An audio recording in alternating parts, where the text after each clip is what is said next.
Allah'ım sevdiğime çile dert verme.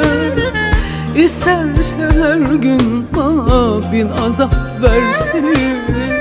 Ne olur ümitsiz günler gösterme. İsterse derdime bin dert eklesin. Allah'ım sevdiğime çile dert verme. İsterse her gün bana bin azap versin. Ne olur ümitsiz günler gösterme. İsterse derdime bin dert eklesin. Kul hatasız olmaz, o da öyledir. Belki de suç bende, günah bendedir. O benim canımda candan ötedir. Yeter ki sağ olsun yetişir bana. Kul hatasız olmaz, o da öyledir. Belki de suç bende, günah bendedir.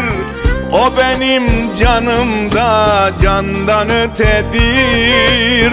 Yeter ki sağ olsun yetişir bana.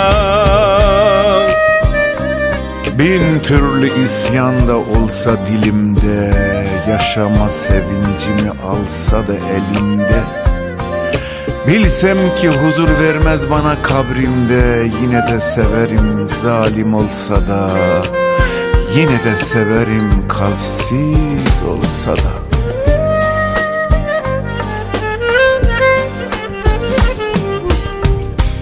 Ayakları taşa değmesin yeter.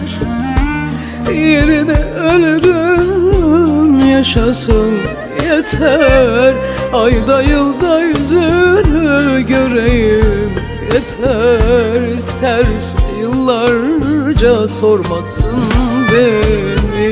Ayaklar taşa gelmesin yeter.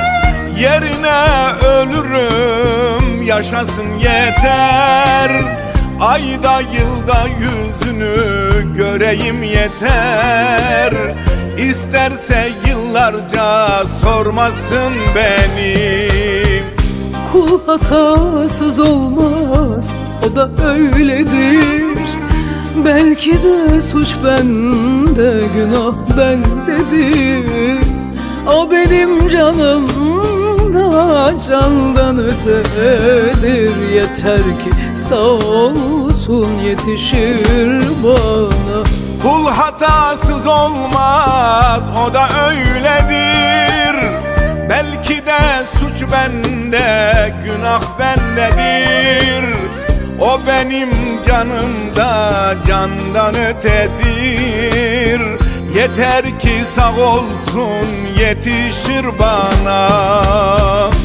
Kul hatasız olmaz, o da öyledir. Belki de suç bende, günah bendedir. O benim canımda candan ötedir. Yeter ki sağ olsun